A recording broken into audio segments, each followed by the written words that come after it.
Hmm.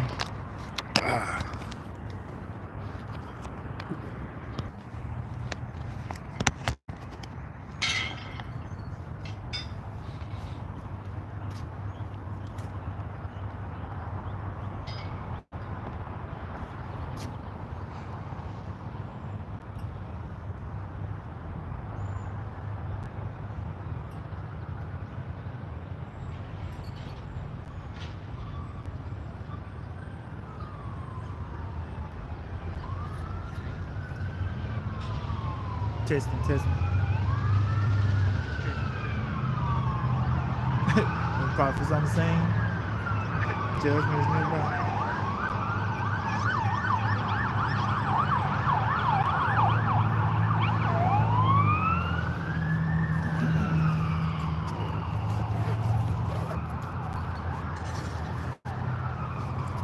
It's almost time. Man, the book bag, bro. Strap about to break on it. All right, go ahead and jump off into this camp. I'm gonna start off by saying, "Call Allah Yahweh by Hashem by Salaki." I'm gonna start off by saying, "Call Allah Yahweh by Hashem Yahshua by Hashem Kakadash." Double honors to the apostles, the elders, great male son of will. And shalom to you brothers out there preaching and teaching truth worldwide. And I want to say shalom to the whole fillet on your brother Kayan. Come back with another lesson through the spirit and power of Yahweh by Hashem Yahshua. Hey, today I want to jump into to the chariots of the Most High, with the world, what they would call as UFOs. I think over in Europe, not Europe, but over in Great Britain, they call them UAPs, unidentified phenomenon. But the normal colloquial term would be UFOs, so-called little green men's, all that kind of bullshit. But you go into scriptures, there was no such thing as little green men's created. So they can't even justify that. That's not even part of the Most High's creation as fucking aliens. Word alien just mean foreigner. That's all it just means. So they are aliens, but they're not in the sense of little green men, big ass hands and stuff like that. No, they're just basically just foreigners. Those are the angels of the Most High. That is who's in those ships. And of course your government, they haven't captured any of those. You think the Lord has let one of his ships be captured? Come on, man, get out of here, man. You seen the different footages where I think Elon Musk during SpaceX, they will basically mess with his mechanism, blowing them up. If you see some of the videos on YouTube where they'll slow it down, you'll see an object flying through it. That was the angel. That was the chariot of the Most High blowing that SpaceX up. So you think that they've actually caught one? Where you got the committee up in D.C.? They got the different naval pilots testifying the things that they saw that they cannot explain. Reason why they can't explain them, because those are the chariots of the Most High. So you honestly think the United States government or any other government has actually captured one of those vessels? It's crazy to think that. So right here, I'm going to start with this song that our forefathers, during the time of slavery, what they were singing. What were they singing? Because you got to think about it. You go back to during the time of slavery, there wasn't a Boeing 747. There wasn't a Spirit, an American Airlines flying across the sky. There wasn't. This is during the 1600 hardcore slavery, picking fucking cotton. So they was not seeing anything flying but a normal Jayhawk or Sparrow or Crow or whatever that was would have been flying. So when you go into the lyrics of the song Swing Low, Sweet Chariot, it reads like this: swing low, sweet chariot, coming home to carry me home. Swing low, sweet chariot, coming for to carry me home. So when you jump down to the stanza, I looked over Jordan and what did I see? So you got to think about yourself. Here it is. Our forefathers picked up from the west coast of Africa. Why would they be singing about a river in Jordan? When shouldn't they sing about a river in the west coast of Africa? Just because they picked our forefathers up from the west coast of Africa, we're not from there. Just like I was born in Pozzallo, Naples, Italy. That doesn't mean that I just was born there. But my parents they were actually from Georgia. Just my dad was in the military. So just because a person's born there doesn't mean that they're actually from there. So just because they picked us up from the west coast of Africa, we weren't from there. Where were we from? Hey, you so-called Negroes, Native American, Latinos, and those that look like other nations, we were exiled from the land of Israel. Ultimately, during 70 AD, when Vespasian and his army basically put an end to us. So when you go, I think that book called From Babylon to Timbuktu, he goes into that. How we basically had to leave the land and we migrated into the interiors of Africa, and then we settled eventually on the west coast of Africa. And you got a lot of artifacts over here in America and Puerto Rico that basically goes back to our people, but not to divert from that. So you got to think about it. All right, they picked us up from the west coast of Africa, came over here, and we get here singing about a river in Israel. Why wouldn't they sing about a river in the west coast of Africa? Why wouldn't they sing about the Congo? That's over in the west coast. As a matter of fact, some of the most popular rivers that's over there, why wouldn't that be in the song? You gotta think about it. Most people sing about the things that they're most familiar with, that they can kind of like get inspiration from. Why would they sing about here it is, the Congo River, the Niger River, the Nile, Senegal? All those rivers are in the west coast of Africa. Why would they sing about the Jordan River? Because our people knew that they was from Israel.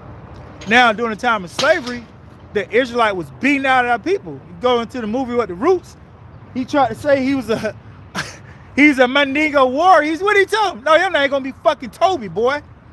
So they beat the Israelite out of us. So now, my last name is Cannon. Because my slave master, he was Cannon.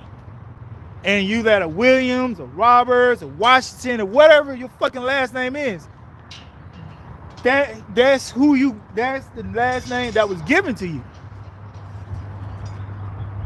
You don't have your Israelite last name.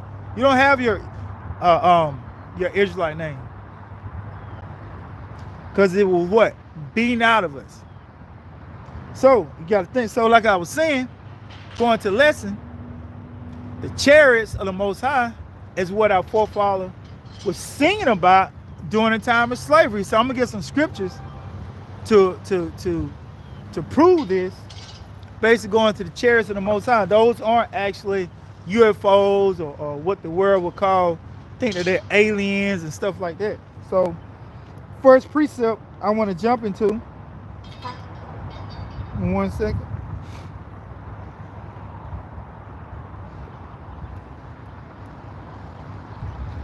This is the book of 2 Kings, chapter 2. So I'm going to get 2 Kings.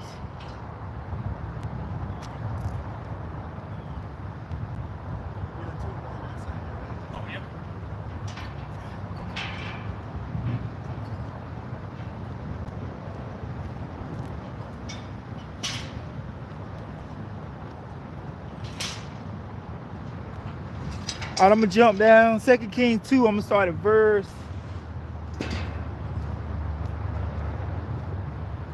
I'm going to start at 10. I'm going to just start at 10.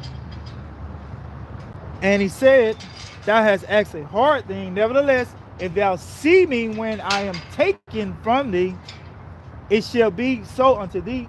But if not, it shall not be. So basically,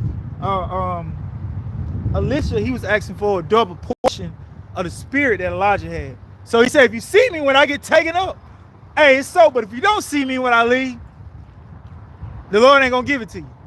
So let's continue on. Verse 11. And it came to pass as they still went on and talked, that behold, there appeared a chariot of fire. So what was this chariot of fire?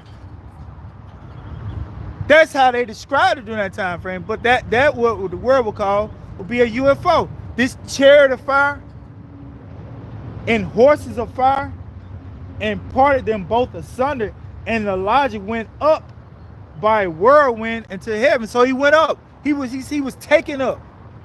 He was taken up into the chariot. He didn't just float up. like a nigga just floating up. No, like a retractor beam that you would see. The Lord basically brought him up into the chariot. He was taken up.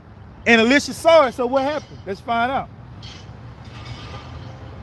And Elisha saw it, and he cried, my father, the chariot of Israel. That's what our forefather was seeing. They were seeing the chariots of Israel when they was during the time of slavery. They wanted to be taken up out of goddamn slavery. They were like, shit. They were like, man, I'm trying to get the fuck up out of here. That's what they saw. So they put it in a song, swing low, swing chariot, coming for to take me home. They want to go back to Jordan. They didn't want to go back to the Nile River, Congo. No. So when you go into it, just because, hey, as a matter of fact, I wasn't planning on bringing this out, but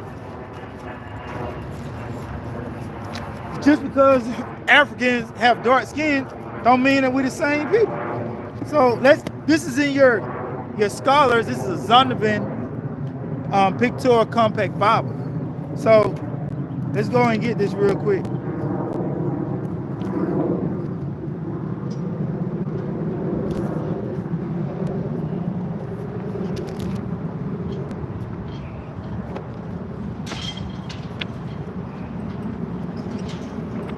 Let's go and get it real quick. I wasn't planning on bringing it out, but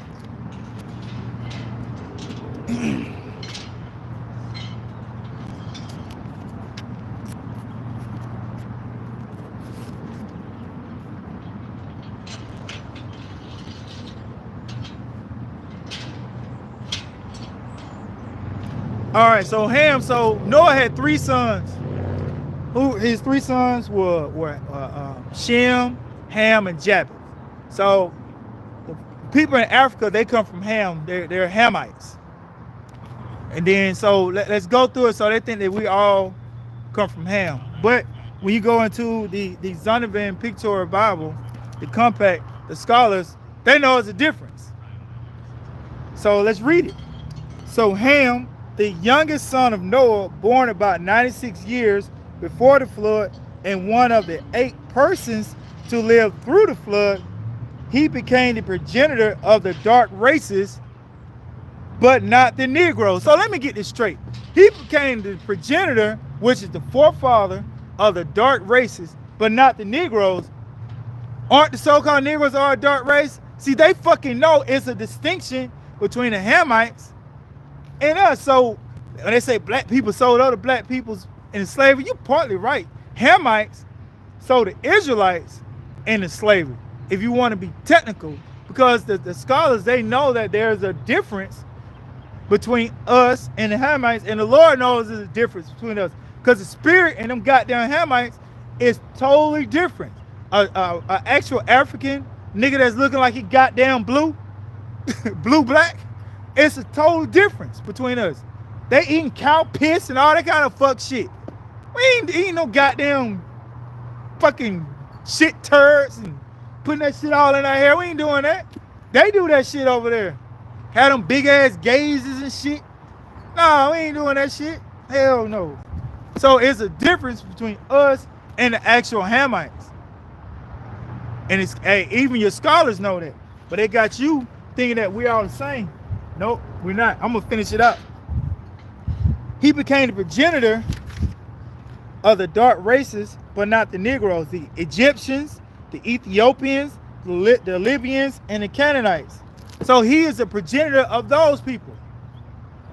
And the actual modern day Egyptians, well, I mean, the ancient Egyptians aren't the ones that's over there in Egypt right now. Those people moved up in there and pushed the actual true Egyptians down, I think, into like Sudan. Those are actual Hamites from the time of Pharaoh. Big ass tall niggas like, what's that nigga name? Manute Ball ass niggas. I think he's Sudanese. I had to double check it. No, hey, that nigga was ruling over us. Big 8-foot ass dude. Those are the actual Egyptian nigga like that, putting you to work. So continue on.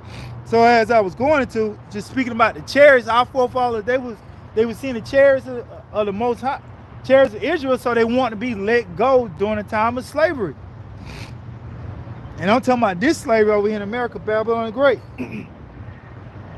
So Psalm 68, verse 17.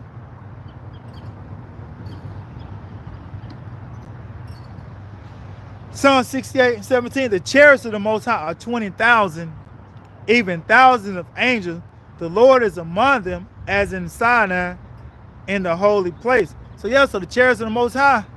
Hey, I think one scripture says that they're innumerable.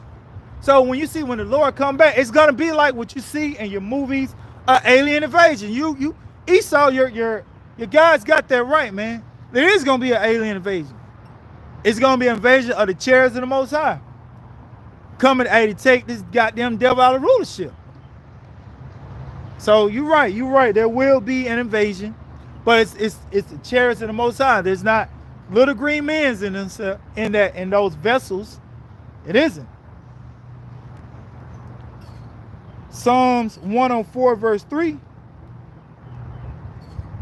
All right, Psalms 104 verse 3. I'm gonna actually start at. I need to start at verse 2. Psalms 104 verse 2. Who cover thyself with light as with a garment, who stretches out the heavens like a garment, like a curtain. So Lord stretches out the heavens like a curtain. You know how you pull your curtain out? That's how the Lord stretches out the heavens. Who layeth the beams of his chambers in the waters, who maketh the clouds his chariots. So the Lord maketh the clouds, like when that movie was Independence Day, like a cloud enfolding it. The Lord can cloak his chariots where it can look like an actual cloud. It said the Lord, he maketh the clouds his chariots, who walketh upon the wings of the wind. So some days you may see, I know brothers have seen videos, look like it's a cloud up there just moving around. That's the chariot of the Most High. The Lord can cloak them. He can do what he want to do. He can reveal them. He can cloak them. They can appear. They can disappear. They can do all kind of manner of things. But those are the chariots of the Most High. The Lord said he maketh the clouds his chariots. So call on how about Shema Shai? Because as our forefather was singing during the time of slavery, swing low, sweet chariot, coming forth to take me home. Hey, that's how we getting up out of here. We're not leaving on an actual ship. So like a slave ship. As the brothers also say, we came in on a slave ship. But guess what? We're going to leave on a spaceship. Those who's going to be delivered over in America, Babylon the Great, that is your only, if you don't get a passport, take your ass somewhere else. When the destruction comes, the only way you will leave is getting that retractor beam get caught up in the chariot of the Most High. That's the only exit you got. Everybody else is going to be destroyed. Let's get there. I think that's in Revelation 11. I wasn't planning on pulling that, but hey, through Spirit, Lord wanted to come out. That's the only way you get out of here. Let's see, Revelation 11 verse. I need to start at verse 12. And they heard a great voice from heaven saying unto them, who's the them? Is this everybody? Of course not. That's the elect. That's the only one going to hear this voice. Come up hither. And they ascended up to heaven in a cloud. So they went up to heaven in a cloud. Did they go into these goddamn clouds that's up above me right now? Of course not. That is a fucking rain cloud. It's supposed to rain a little bit. That's not a chariot of the Most High. And they ascended up to heaven in a cloud, and their enemies beheld them. So their enemies going to see them go up. They're going to be like, oh shit. Because they done got the message. Russia and shot them nuclear missiles over here, 30 minutes inbound, and got the fucking alert. Oh, damn, man, what I'm going to do? You're going to fucking die. That's what's going to happen if you don't get caught up in the chariot. Verse 13, and the same fucking hour, the destruction happens, the deliverance is happening. The Lord is all balanced. He's going to destroy and he's going to save at the same time because he's almighty. He can do that.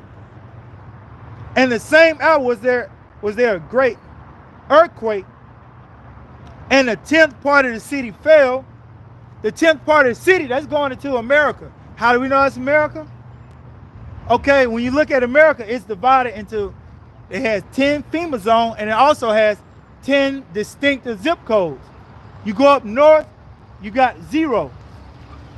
When I was staying in Virginia, I had the 23669. Down here in Georgia, it's a 3. You go out in California, they had a famous 90210. So from 0 to 9 is 10. So the Lord said a tenth part of the city fell, which means all parts of America is going to fall at the same time within the 1 hour. And in the earthquake were slain of men 7,000. 7, if you know anything with the scriptures, 7 represents completion. It's not talking about just 7,000 niggas gonna die. Nah, he's talking about a complete number of people over in America is gonna die, except those that are gonna be delivered. And the remnant were afraid. So that means that they was actually there. There's no rapture coming that plantation Christian nigga gonna just fold up in the goddamn sky, wear the ring, leave. Nigga got on some goddamn Jordan, they just gonna fall off his feet. Nigga got on Balenciaga sweaters and shit. No, that nigga's gonna die with that Balenciaga sweater on. So continue on, as the scripture says, and the remnant were affrighted and gave glory to the power of heaven. So the destruction and the salvation is gonna happen simultaneously. And the elect, they're gonna be there until they almost gonna be like they're gonna be destroyed. Cause it say if you're afraid of something, like a nigga pull up on you with a goddamn a doorknob or a goddamn like them niggas in Memphis have a door knocker. Niggas out in the South Memphis. Hell, hey, you scared when a nigga kicking the door like that. Cause they crazy over there. But guess what? The remnant, they're going to be saved out of it. Because how do we know? Because it is written. It is written. So back into Psalms, I think it's Psalms 104 verse 3. So Psalms 104 verse 3, who lay up the beams of his chariots in the waters, who maketh the clouds his chariots, who walketh upon the wings of his wings. So they're going to go up into them chariots. But then that same hour that destruction is happening over here in America, Babylon the Great, and brothers that's across the world, they will see that salvation as well. But this right here, I'm going into strictly talking about America and that Revelation 11 precept that I brought out. Because this place is the only place, according to scriptures, that won't be built back after the Third World War. So all that make America great again, build back better. The niggas, that's futile, man. It's not going to be built back better. You're not going to make America great again. None of those things are going to, it's not going to be manifest. That's not part of manifest destiny. What was part of manifest destiny, that my forefathers, we were supposed to come from the west coast of Africa to come over here to serve slavery for the last time. That was part of manifest destiny. They had that right. There was manifest destiny. You're supposed to win the Spanish-American War, that French War, because that's in the scriptures. You were supposed to pluck those roots up. You were supposed to do that. Because what? The Lord put the spirit on you to do it, to manifest his destiny, not your own goddamn destiny. You were supposed to do that. You can read about that in the book of Daniel. You're supposed to do that. So this nigga was right about that manifest destiny. But guess what? The flip side to manifest destiny is your ass going to goddamn slavery. Thus said the Lord. As a matter of fact, let's get that. It's book of Lamentations.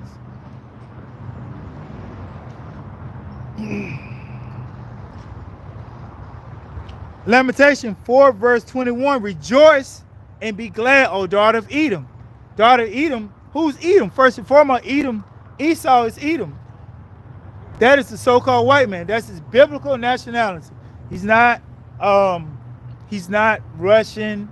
He's not British. He's not American. He's not French. No, you are all Edomites. Now there's different. Now the ones that's over in Israel that said that they're the Jews, the Israelites, they're from Amalek. That would be your chief house, the Amalekites. Then you have the ones over in Germany, the Temanites. Those are the smart ones. Those are the smart Edomites, the Temanites. That's where you get the ones that started the nuclear fusion and all that stuff. Because it was the Operation Paperclip. The Russians and Americans, they divided up all those scientists to do what? So they can, that nuclear arms war. So those are the smart ones of you Edomites. Then the American Edomites, you just the goddamn muscles. You go and blow shit up. You just like blowing shit up.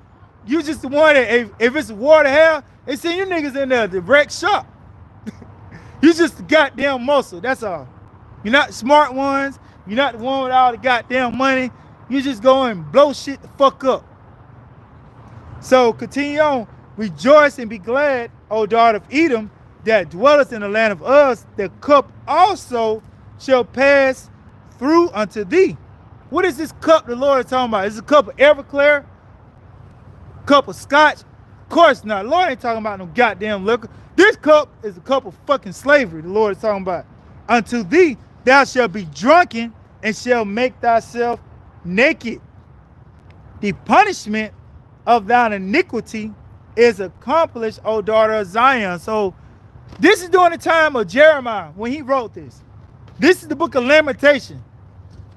Guess what? This is during the time frame when the Israelites, well, when the southern kingdom was in the Babylonian captivity. When you read in the book of Daniel.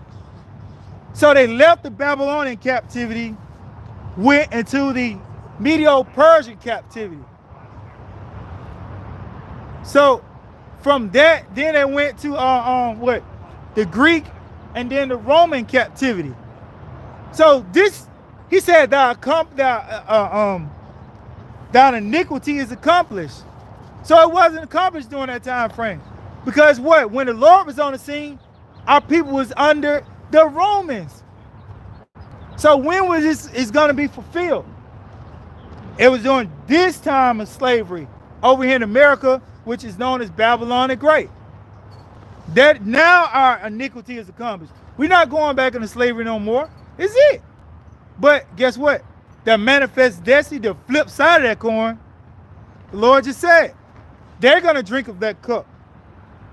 He will no more carry thee away into captivity. He will visit thine iniquity, O daughter of Edom. He said the daughter of Edom. He didn't say Edom, the daughter. The daughter comes afterwards. He will discover thy sin. So the Lord has everything taken care of. So all this civil rights movement, that shit, our people had to do that. Niggas had to march on Washington, the Million Man March. Niggas, Jesse Jackass, Martin Luther King ass niggas, spirits. Y'all ain't had to do that. Nope. If you're actually, the Lord had to open you up so that you can receive the true understanding of the scriptures, y'all wouldn't have been doing that. But it was your lot to do that. So Lord put the spirit on you to march and do all this so that you can lose your life, to get assassinated. The Lord wanted to remove that spirit out the earth. Hey, that's our Lord set it up for you. That was his walk. But we know now that's not what the Lord wanted.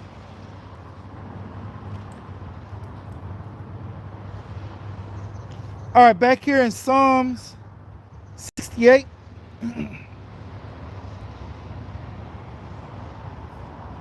All right, Psalm 68 verse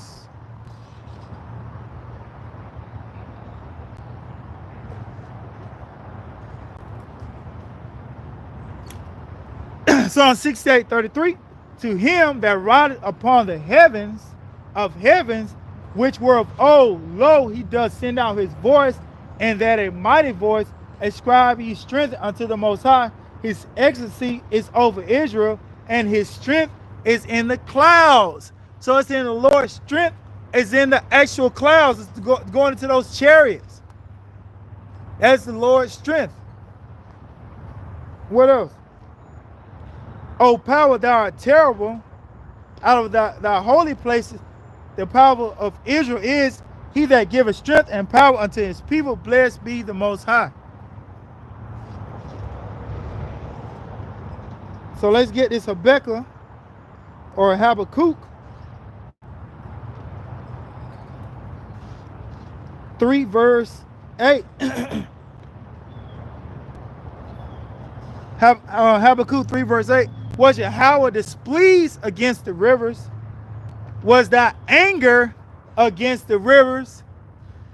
Was thou wrath against the sea, that thou didst ride upon thy horses and thy chariots of salvation? So when the Lord come back, it's going to be like the Lord's mad at the rivers. What did the Flint River do to the Lord? And do nothing. But it's going to be so turbulent that like, damn, the Lord mad at the rivers, the seas, everything. It's going to be jacked up when the Lord pull up. Everything's going to, hey, it said the earth is going to rock to and fro like a drunkard. We know that's going to be going to those nuclear missiles hidden. It's going to, hey, shake this place up, man. So it's going to be a very terrible time when the Lord come back. As a matter of fact, let's get this thing in the book of Amos.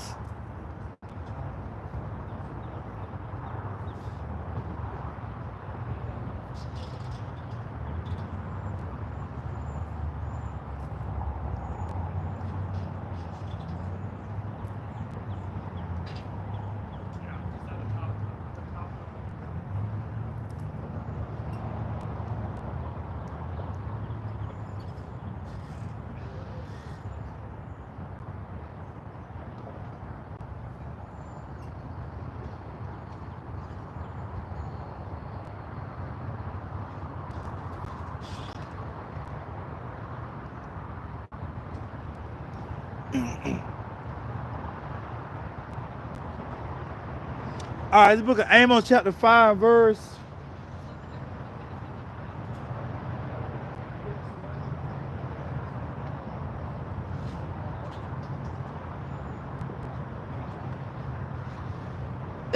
5 verse 18. Woe unto you that desire the day of the Lord.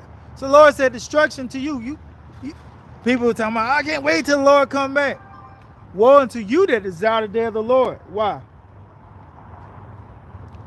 To what end is it for you? Why do you want to see the Lord pull up? Just read that it's going to be like the rivers all scared when the rivers haven't done it to the Lord. Rivers ain't out there committing adultery. Rivers ain't out there being a fucking nigga, a hypocrite. The rivers ain't doing that. It's just flowing up and down, you know, doing what it do. So it said, woe unto you that desire the day of the Lord. To what end is it for you? The day of the Lord is darkness and not light. It's not going to be a very jubilant time when the Lord pull up. As if a man did flee from a lion and a bear met him. So here it is, you don't out-juke the lion. You put your best Michael Vick skills on, and then you got there and put your legs up, a bear jump out. Or went into the house and leaned his hand on the wall, and a serpent bit him. So it's going to be a very fluent time frame when the Lord basically comes back.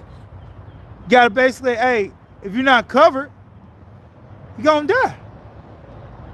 You manage to outrun a lion, and then you run up on the bear, and then when you finally sit down, you kick off your shoes and you relax your feet, put your head down on the pillow, goddamn boa strict to pull up on you and kill you. So it's going to be a very fluent time. Unless you covered by your how about Shema Shai, you ain't going to make it. Even if you do make it, all those things, guess what? The ultimate plague is going to get you, which is the nuclear missiles. Because you're probably going to take the chip, which is the RFID chip, which is the mark of the beast. So we know you're going to be destroyed then. A lot of you who went and danced with the devil, took that, thing in your arm, which you can't really say on YouTube, you're going to take the chip. And when you take the chip, we already know what's going to happen if you take the chip. You're going to be destroyed. It's already written. I think, Revelation 14, that's the punishment for it. Matter of fact, let's get there. Revelation 14, I think it's verse... I'm going to start at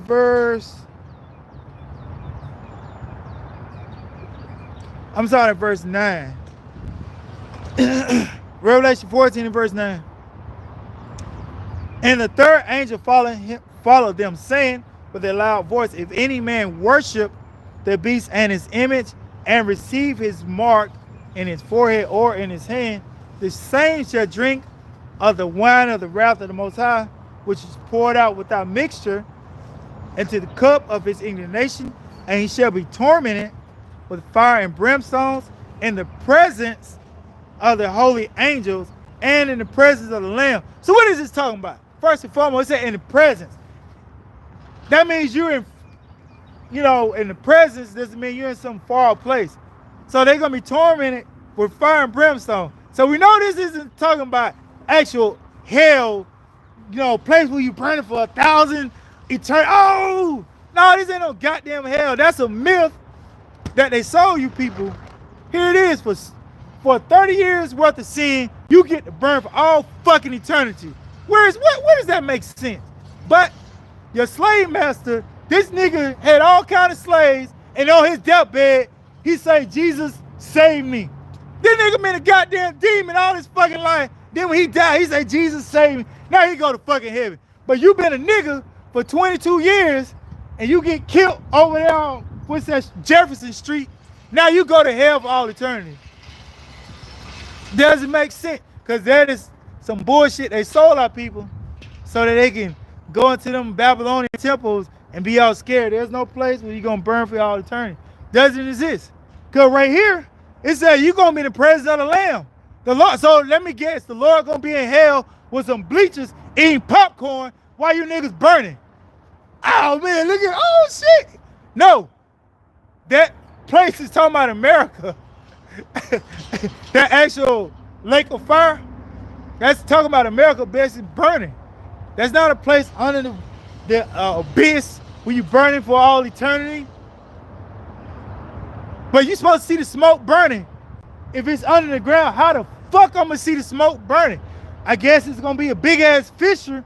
It's gonna pop up. They're gonna let all the smoke from hell billow up into the skies. Oh, yep, that's the niggas burning in hell smoke.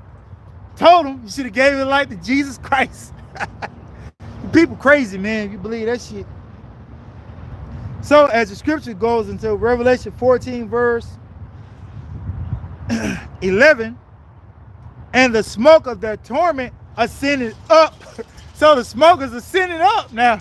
But is it, according to y'all, they in hell, Satan got a leotard suit with a big ass penis. He's swinging around, man. But there's no description what says that Satan look like, but y'all people believe it. And the smoke of their torment ascended up forever and ever, and they have no rest day nor night, nor worship, nor night, who worship the beast and his image, and who shall receive the mark with a mark of his name. So yeah, man, ain't no place where you burning for all eternity, man. As a matter of fact, let's get this. I wasn't even planning on getting this. Let's get this.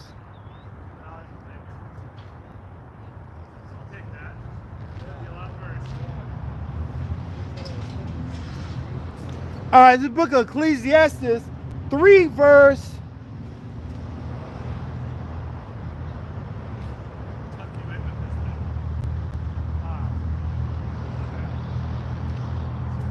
Ecclesiastes 3 verse 16. And moreover, I saw under the sun. Now, I am under the actual sun. He said, moreover, I saw under the sun the place of judgment. So it's hell. Is there like another sun from Mario? What was that, Mario 3? Or whatever it was? Is there a sun down in hell that's just spinning around or some shit? Of course not. There's no sun down in hell and spinning around try to possess you, man. No, nigga. That sun is up in the sky, even though it's cloudy. So, and moreover, I saw under the sun the place of judgment. So this is where the place of judgment happens, on earth. That wickedness was there, and the place of righteousness, and that iniquity was there. So what happens is when you die, you go before the Father, you receive your judgment, and you come back down on the earth, because basic reincarnation does exist, which I can get scriptures on that as well. So when you see people that's born, so, like for instance Ray Charles, that was, the Lord had him come back blind, but he gave him a hell of a skill. The nigga can fucking sing and play a goddamn piano. So I mean, he took his eyesight, Nigga, he made money. At least he could have been blind just with no fucking money. But hell, the Lord gave him a skill. Blind and could sing. So yeah, it was judgment that he couldn't see anything. That was the judgment he received. But he gave him a talent. So, hey, he kind of made out like a bandit. But you got other people. Was that nigga Stephen Hawking? He was all fucked up. That was his fucking judgment. He must have been a wicked ass slave owner. Stephen Hawking, he gotta talk the shit. So that is judgment. Whenever you see a little kid, so-called, die in a drive-by shooting, when it went before the Heavenly Father, that was the judgment. Even Emmett Till, as gruesome as it was, that was his judgment. Even though it was wrong, that in our feeble mind, but that was the judgment that the Lord set for him. And we can't get all messed up the judgment of the Lord, because the issues of death come from the Lord. So when little Ray died in the fucking Flint River, that was the issues of death from the Lord at the end of the day. So we can't get all messed up.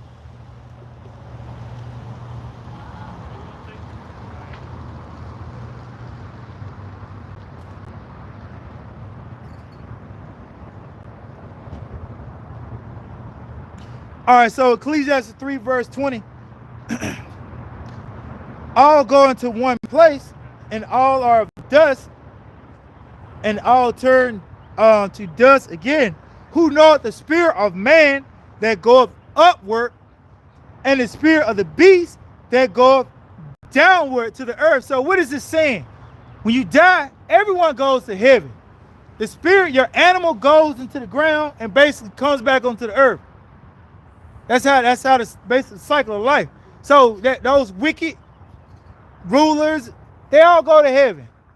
And nigga, what, Jacob Rothschild, that wicked ass nigga that just died, he went to heaven. But guess what? Kingdom of heaven, and he's gonna be a fucking slave. But as a matter of fact, let me get this in the book of Job. Let me see how it goes.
All right, this is Job 3 verse.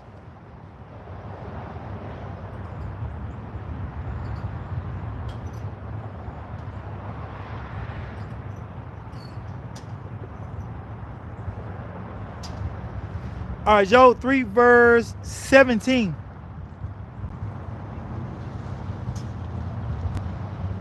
Actually, I'm gonna start at Job 3 verse.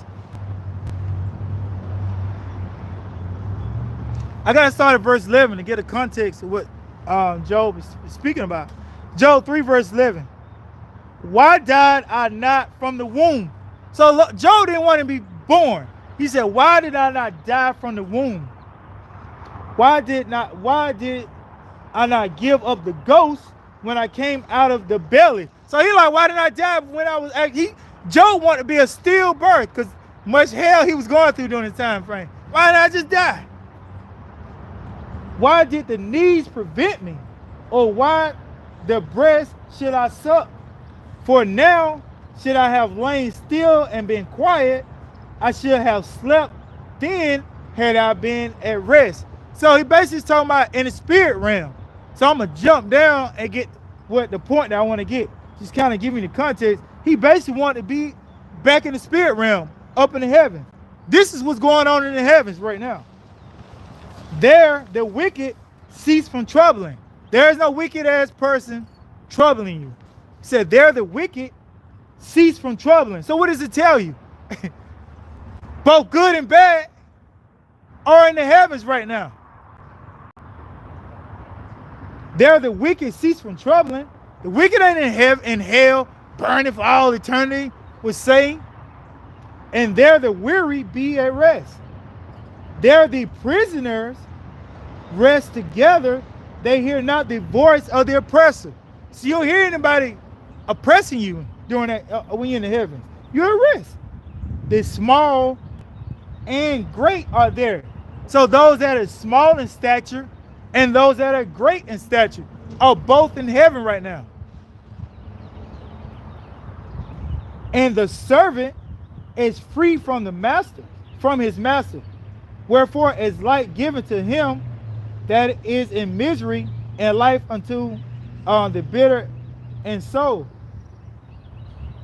I think that was it on that. But yeah, so hey, when you die, because said the spirit of man that goes upward. Hey, when I was DJ Trump, that nigga give up the ghost. That nigga gonna be in heaven. Jim Crow Joe, all them wicked ass motherfuckers. But guess what? When they come back, they gonna be in chains, man. As a matter of fact, let's get this Psalms. And then I can get in Revelation to back it up. But let's get Psalms 2, because this hasn't happened yet. All right, it's book of Psalms, chapter 2, verse...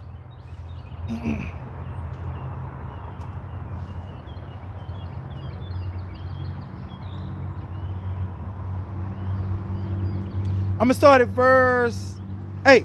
Ask of me, and I shall give thee the heathen for thine inheritance. So the Heavenly Father is telling his son, ask of me, and I will give thee the heathen for thine inheritance. When does this happen?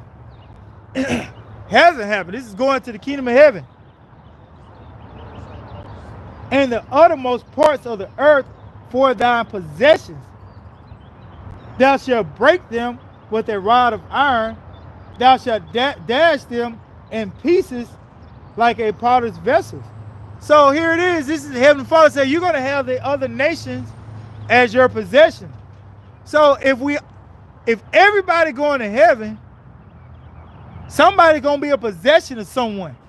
Ask of me and I'll give the heathen for thine possession.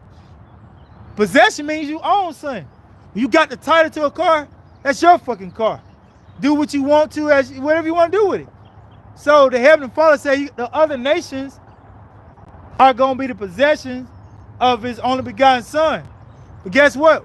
We are joint heirs with the Lord. So because just by default, because the other nations are possession of Yahushua, they're going to be our possession as well, because the Lord is going to share the spoils with us. Call it how about Shema Shai. As a matter of fact, let's get something real quick. I'm gonna close it out.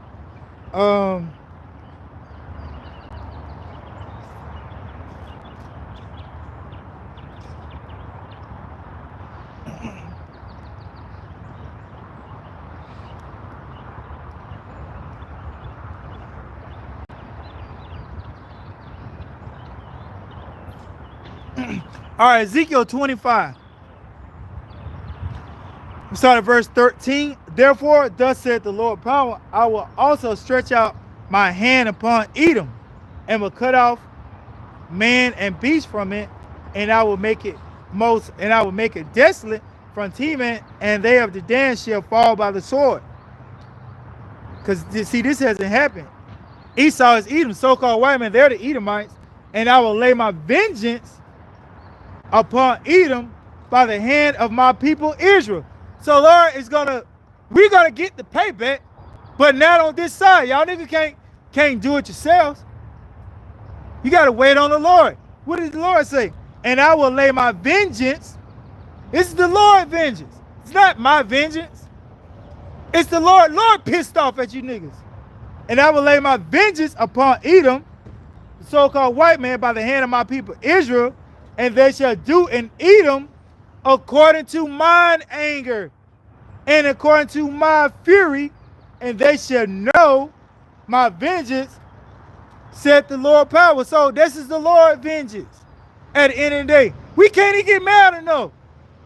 You can't even get mad enough. The Lord, this is going back to the garden. This is going all the way back to the garden. Because that serpent, it wasn't an actual snake slithering around in the garden. Where's talking fucking snake? Only in, what's that, Pixar's fucking films. No, the serpent was an actual person, a nation. That serpent's spirit is in the Edomites today. Wasn't just Adam and Eve and a snake slithering around. There were other nations. It wasn't just two people. The Lord created, matter of fact, let me see if I can pull that real quick.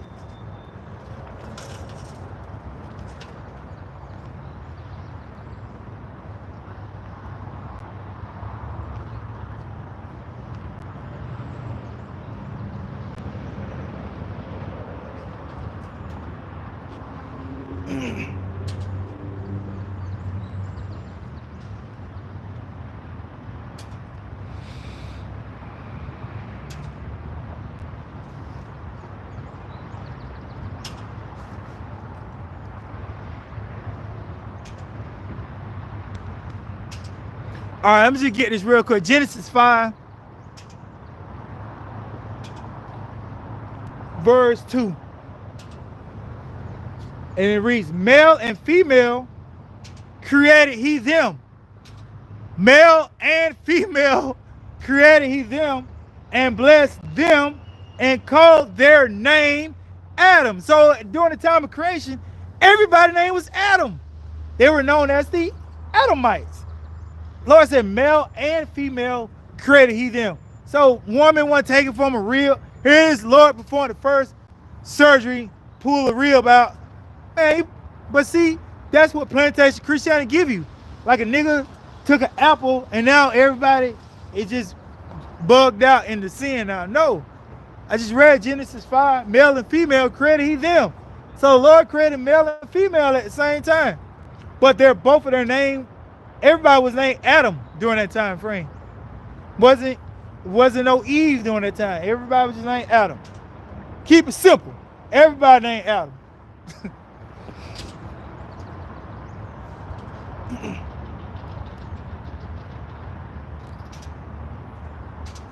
All right, so where was I at? Let me get this last precept that I was going to pull on the chariots. Zechariah 5, verse 1. All right, book of Zechariah 5, verse 1.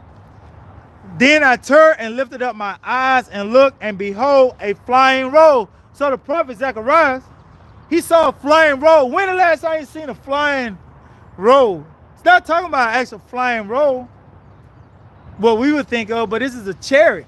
He's seen a saucer, what we would call a flying saucer. But the prophet Zechariah saw a flying roll.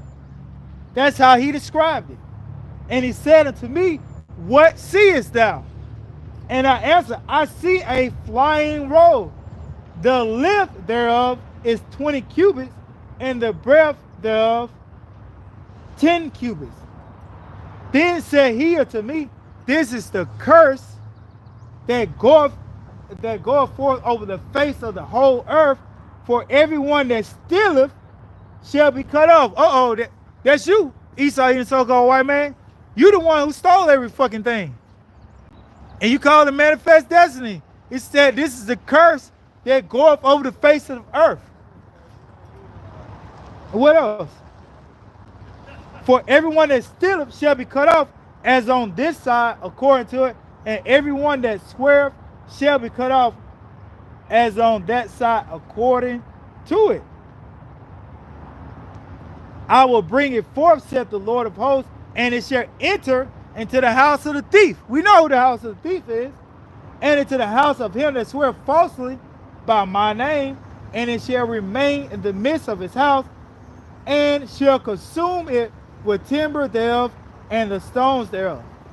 That's right. So, hey, those chariots of the Most High, they're going to consume this place. Thus said the Lord. It's not my words. These are words of Yahweh Shem Shai at the end of the day. So, Lord willing, this lesson will edify until next time. Shalom and a Bible ball. DTA. Soon. As in brothers down in Birmingham.